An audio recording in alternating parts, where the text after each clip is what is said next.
Hi, I'm Brandon Poe, founder of Poe Group Advisors and creator of the Accounting Practice Academy. You are listening to the Accountant's Flight Plan podcast, where we talk about stuff in the accounting world. If you're looking to buy or sell a practice, we are the premier accounting practice intermediary firm in the industry. Check us out at poegroupadvisors.com. If you're a firm owner looking to build a more profitable practice while actually reducing owner hours, sign up for our practice management workshop, which only runs a few times per year.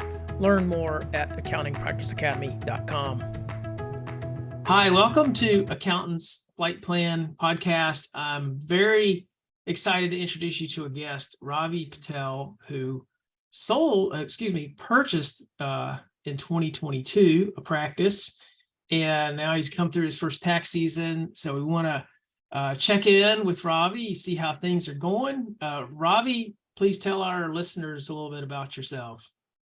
Hi, I'm glad to be on with you and speak with you and discuss my experience of purchasing a practice. Like you said, my name is Ravi Patel. I'm the CEO and founder of King Brand Financial. We're a full service CPA firm, from bookkeeping to tax prep, as well as tax planning and all the ancillary services like payroll, sales tax filings. And I've been doing it for about 5 years now and growing, and had an excellent opportunity last year with one of the firms that you had listed, and we moved forward, and it's been amazing experience. Awesome. Well, how did you, I like to ask my guests how they chose public accounting. Like, why did you become a CPA? What led you to this path? Right. Well, for me, it was a little bit different. My father was a CPA. He started his firm in the early 90s, I believe 91. He'd been doing it for years, and I was obviously exposed to that, doing a little bit of bookkeeping here and there in the summers and things like that. My high school actually offered college level accounting classes that you got credit for taking them in high school. So I did those, and I kind of knew that I wanted to do accounting. So undergrad, I pursued a bachelor's in accounting in New Jersey. That's where I'm originally from. I went to Fairleigh Dickinson and graduated, took my CPA, and went from there. So you decided kind of early on, which is Yeah. Well, I wanted some postgraduate education. I went to law school. I never intended on practicing law, but kind of just wanted that in my back pocket. Yeah, nice. Well, I can tell, from our experience working with you, we had a great experience. We knew when we put you together with the client, Bill and Chris Murphy, it was a fit fairly early on. So I guess from your experience, like, when did you know, hey, this seems like a good fit for us? Like, this seems like the type of practice that we've been looking for. There's a few criterias I was looking at, and those all fit. So one of them was I wanted a kind of a full service bookkeeping firm to add on to my existing firm, because that's the kind of model we had. We had a kind of a subscription model with a package of monthly services, and Bill and Chris's firm fit that mold perfectly for us. The other thing was, it was small businesses, but small businesses that needed a little bit extra service, right? Not all firms offer that. It's oftentimes you can offer cheapest services, and then kind of in the middle to high tier, where you're catering to the client's needs in terms of their financial reporting needs, outside of just preparing the book so you can file a tax return. Yeah. So it just checked all the boxes, basically. That was yes, strong staff with years of experience in various different fields, We have a couple ladies that are retired from the Department of Revenue that Bill had hired with exceptional experience. So that kind of stuff plays a big factor. Yeah. Now, had you looked at a number of firms before deciding on this one, or? Yeah, we looked at a bunch of firms. Obviously, there's so many out there. So there's the revenue size, the size of the firm that has to fit your kind of mold. We were looking for something right there in the middle, nothing too small, and then nothing huge either. Nothing like a $3-4 million revenue firm. We were not at that stage to absorb that. Yeah. So it's the right size, checked all the boxes. Now, once you met with them, I guess what was on your mind in the first meetings that you had with the seller? How did you get comfortable with them, and how do you feel like they got comfortable with you? I think the biggest thing was when we first met, we had a phone conversation, then we met in person. I know I've spoken to Bill, the seller, about this as well. That first meeting kind of dictated everything. We kind of knew he knew we were the perfect buyer, and we knew they were the perfect seller. And a lot of it, when it clicks, it's when they're open about everything, the pros, the cons, of their firm, where they think they can improve. And a lot of the times the seller isn't in a position, whether they're retiring, they don't want to put that time investment, maybe money investment, to make those improvements. They know those are areas that need improvement. And when they identify those and tell you, hey, you can make these improvements and really streamline the firm and take it to the next level. And Bill and Chris were kind of on top of that they knew the potential, and they were open and honest about throughout the whole process. Yeah. That honesty is essential in getting a deal done, right? You've got to have that high level of trust, and it's got to go both ways. Yeah. Yeah. I tell you, one thing that I commented on is you were calm. Like, sometimes buyers, as they're, especially like right before the closing and as they're contemplating transition with staff announcements and client announcements, there's just some natural nervousness. And I mean, maybe you had nervousness that we couldn't tell, that we didn't see, but you were very calm. And there's always a little bit of anxiety, but this was my third acquisition. So after the first one, it kind of, you know what to expect, and you know what to do going in, and you know what the next 30 days, 60 days, 90 days is going to look like after closing. Yeah. What were some of the mistakes you made on your earlier acquisitions that you were like, I'm not going to do that again? Or what could you tell people who are contemplating buying not to do or to do? I would say one thing that I look at now, if I was going to acquire a practice, I wouldn't say I kind of got away with it with the first two acquisitions, and even the third one, but we did our due diligence, was spending the time doing the due diligence. But oftentimes what happens is you get so nitty gritty into it that you get scared off from the acquisition, because it's already a daunting task, especially if it's your first purchase. Maybe you're leaving a job to buy another firm, and obviously you have to do the due diligence, but if the numbers make sense, they make sense. You shouldn't nitpick little areas, and you're going to have fluctuation 10-20% down, but you make it up. You always make it up. You add clients. It's just the nature of the business, but oftentimes people get scared off from little things they find. But for me, it's really just identifying those, and they become areas that you can improve and make the business better. And now that value you're adding to your business, Right. What do you think gave you a lot of confidence to, I mean, you purchased 3 firms. That takes confidence. It takes confidence to buy. Mhm. Is there a particular skill set that your team has or your family has that you feel like gives you that confidence to do what you're doing?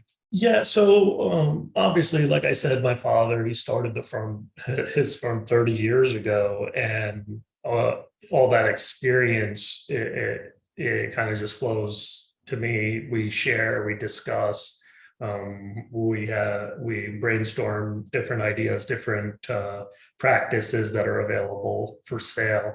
But um, once you get down to the numbers, once they make sense, there's nothing, no going around it, you know.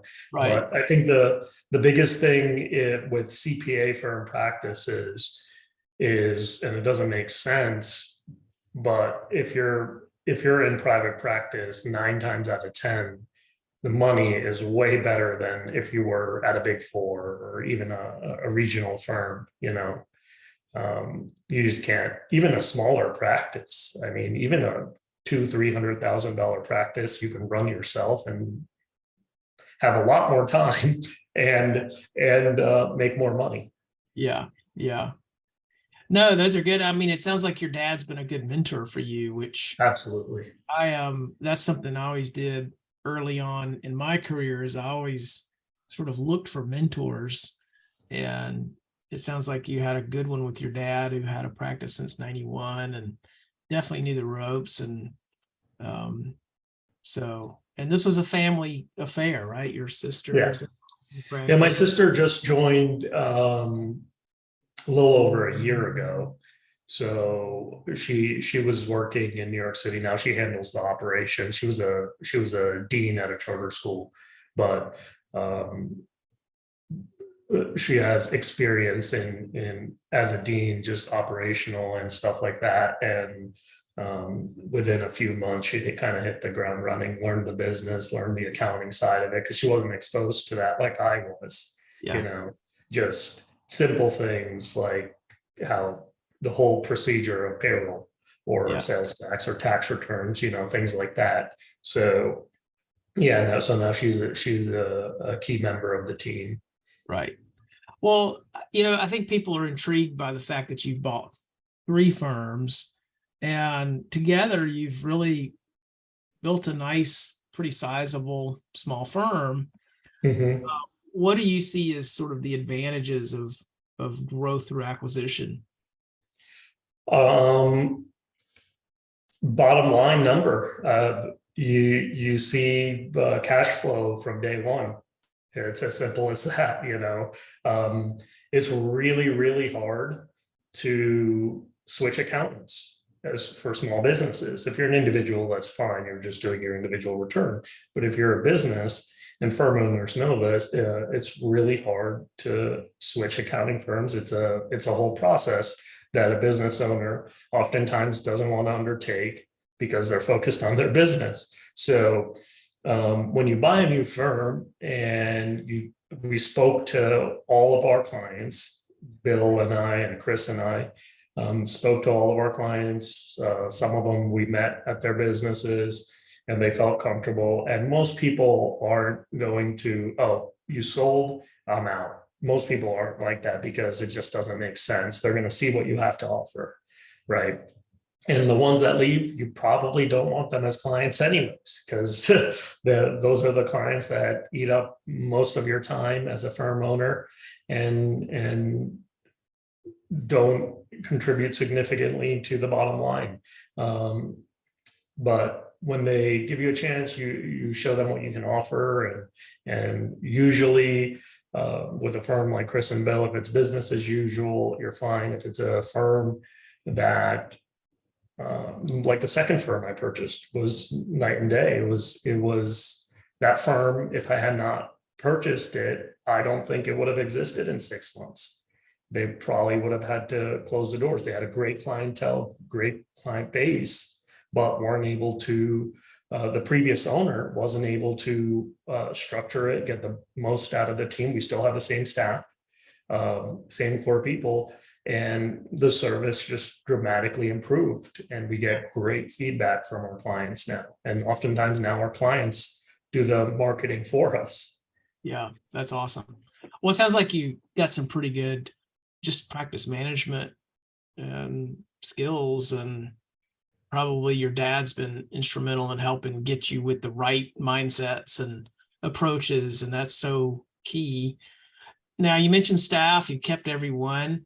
Can you speak a little bit to staff retention when you're doing an acquisition? Yeah, with staff retention, it's a little different, right? It's more a softer approach. They've worked there for oftentimes many years. They're comfortable with what they have, where with the current ownership, and then you come in and buy. Now they're thinking, okay, is my job secure? What's going to happen? Am I going to like working here with the new owner? And oftentimes it's just spending a little more time with your staff, getting them comfortable. Hey, it's business as usual. There's no major changes. And we told our staff right off the bat, we were happy with them, and no one was getting fired. And they're comfortable, they're happy, and at the same time we let them know that, hey, there are going to be things that we're changing, and those changes are going to be for the better, and you may not see them right away, but you will down the road. And when they stick around and go through those changes, and they see, oh, okay, now I'm saving 3 hours a week on this task, just because of this change, and they see that and they appreciate it. Yeah. Well, and I would say if anyone is listening, be calm like Ravi. Like, just be calm. Like, I think that that calm demeanor and that confidence, so helpful with staff and with clients, and just having if you're confident, that kind of spreads to the whole all the other people involved in the acquisition. So. Definitely. Yeah, you have to hold it down, and kind of that gives them that confidence that, hey, everything's going to be okay. Yeah. So, well, awesome. One more just a couple of quick questions. Mm-hmm.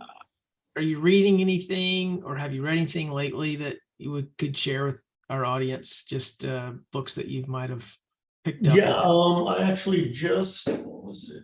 I just started reading this book by Jeff Hoffman and David Finkel. It's called Scale. And that's all. It's not specific to accounting. It's more business management geared, and it focuses on how you can scale your business. And by scale, I mean really, really scale. And it kind of comes down to processes, and that's what we've really focused on, and that's what we're going to be focusing on this year. Is some of the bigger processes we've already processed out, and we're good with those, but some of the smaller ones, we really want to get strong processes in place with controls in place, and let that kind of take over. Yeah, gives you that freedom that you need as an owner to continue to scale.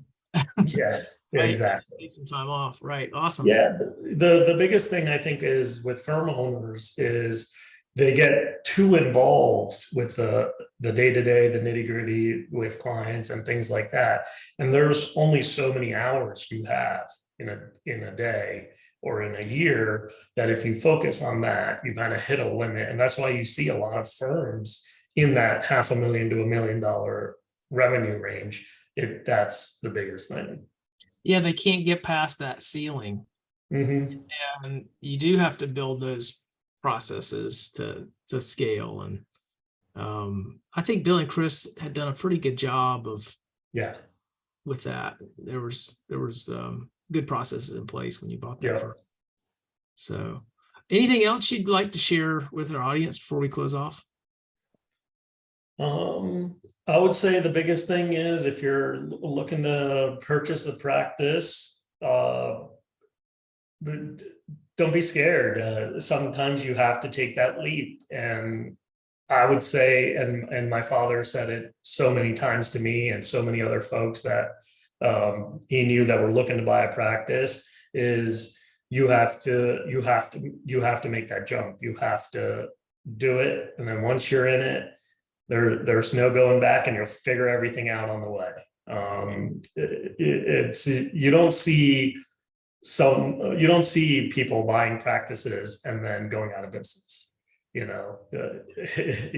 figure it out. That there's always going to be ups and downs and hurdles, and you just take it as a business owner, and how you learn from it and grow from it. That's the biggest thing. Awesome. Yeah. Ravi, thank you so much. Appreciate you sharing your experience. Thank you for having me on. Thanks for listening to the Accountant's Flight Plan podcast.